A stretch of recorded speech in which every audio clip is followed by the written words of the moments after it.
Les Républicains de Bruno Retailleau veulent remettre en question une nouvelle fois le droit de grève en France, un droit constitutionnel. Leur proposition de loi, adoptée au Sénat en 2024 et discutée en ce moment à l'Assemblée nationale, entend renforcer la continuité du service public.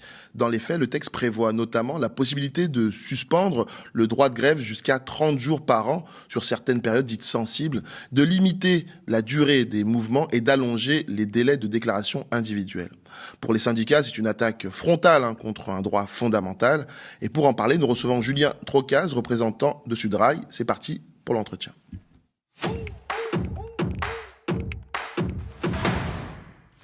Julien Trocaz, bonjour et merci d'être avec nous. Bonjour. Quand on lit cette proposition de loi, ces auteurs parlent de conciliation entre droit de grève et continuité du service public. Et pourquoi c'est pas une conciliation, mais plutôt une remise en cause du droit de grève pour vous ? C'est une nouvelle remise en cause, parce qu'il y a déjà eu des remises en cause sur le droit de grève. On se rappelle, il y avait une célèbre phrase qui disait de Sarkozy, ça se verra plus quand il y aura grève dans ce pays, parce qu'il y avait déjà eu des attaques sur le droit de grève dans les années 2007-2008. Nous, ce qu'on a envie de dire, c'est que quel cynisme en fait, quel cynisme de ces républicains qui s'allient avec l'extrême droite et qui montrent qu'en fait qu'ils ont rien d'autre à proposer à notre société. Comment aujourd'hui ils peuvent parler de conciliation ou comment même ils peuvent oser parler de service public alors que leur politique libérale, leur politique réactionnaire fait qu'il y a de nombreux territoires qui sont abandonnés par le service public ferroviaire aujourd'hui. Donc ils n'ont aucun scrupule, ces politiques. On le savait déjà avant qu'ils posent ce projet de loi. Ça montre vraiment qu'ils n'ont aucune inspiration, ils n'ont rien d'autre à proposer que des mesures sécuritaires dans ce pays. Il parle de la possibilité de suspendre le droit de grève jusqu'à 30 jours par an, notamment pendant les vacances et les jours fériés. C'est quoi pour vous? C'est plutôt un encadrement ou une interdiction déguisée?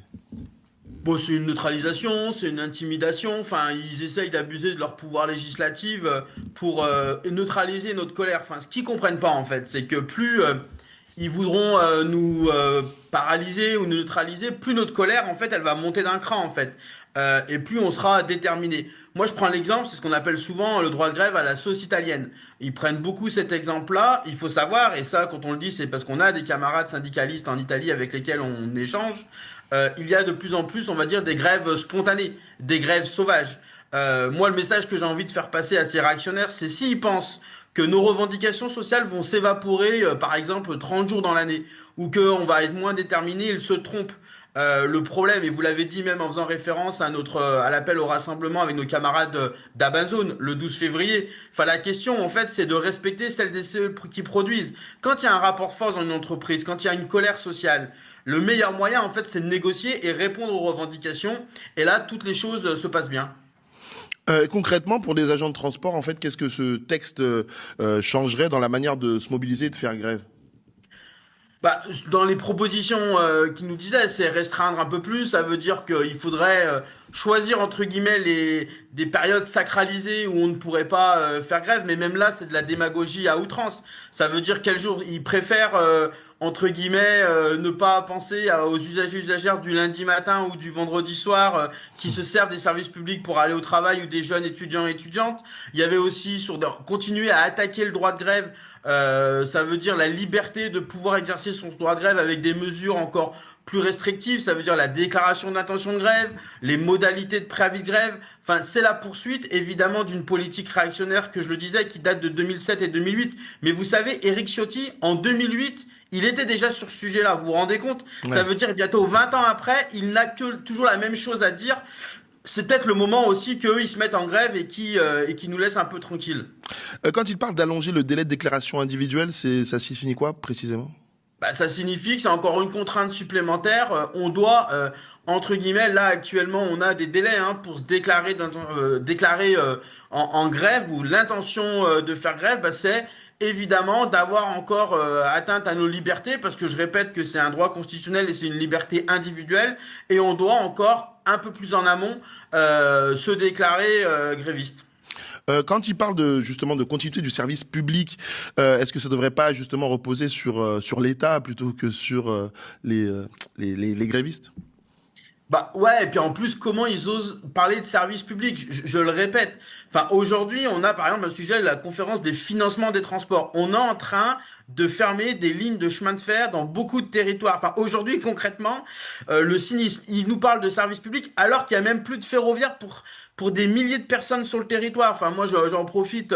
On est dans le moment des luttes pour vous annoncer, par exemple, que vendredi prochain, à Clermont-Ferrand, à l'appel de dizaines d'associations d'usagers, il va y avoir un rendez-vous pour sauver ces lignes vitales. C'est pareil le lendemain à Limoges. C'est ça le sujet aujourd'hui que les voyageurs, voyageuses, que les usagers du quotidien veulent. C'est un service public de qualité. Et les cheminots et les cheminotes et mon organisation syndicale, c'est là où on se bat. Et on pose des préavis là-dessus. On pose des préavis de grève sur la question des financements du transport, sur la question d'améliorer le service public ferroviaire. Je le répète, heureusement que leur cynisme ne les tue pas.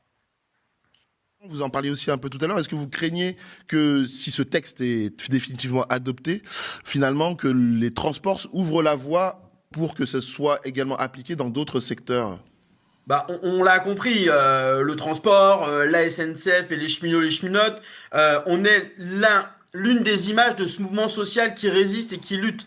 Et évidemment, quand il s'attaque à nous, c'est qu'il s'attaque à tout le mouvement social qu'on représente. Ça veut dire un mouvement social qui s'oppose à leur domination, à leur oppression. Parce que c'est ça qu'on est en train de causer hein, avec leur projet de loi. Ça veut dire que c'est encore un exemple de pouvoir qui ne parle qu'à des oppressions ou des dominations. Ils veulent nous dominer, ils veulent nous faire croire qu'en gros, ils peuvent nous influencer. Donc effectivement, les attaques qui sont faites pour les transports, c'est le monde du travail qui est concerné d'une manière générale, mais je fais le parallèle avec la menace qu'il y avait sur la journée du 1er mai, c'est exactement pareil. C'est le monde du travail, c'est le monde qui produit les richesses qui est attaqué par ces réactionnaires et ces libéraux.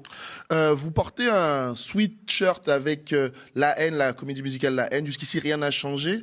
Justement, vous parliez de Éric Ciotti qui, depuis 2008, propose exactement la même chose. Comment on fait justement pour essayer de faire changer ça? Je sais que vous mobilisez beaucoup, vous, à Sudrail, mais pour qu'on puisse changer cette vision, en tout cas, que peut avoir une partie du gouvernement actuel et des précédents pour la suite, en fait. Comment on fait pour changer tout ça quand on est syndicaliste? Bah en fait, on appelle et j'en profite que les travailleurs et les travailleuses se syndiquent.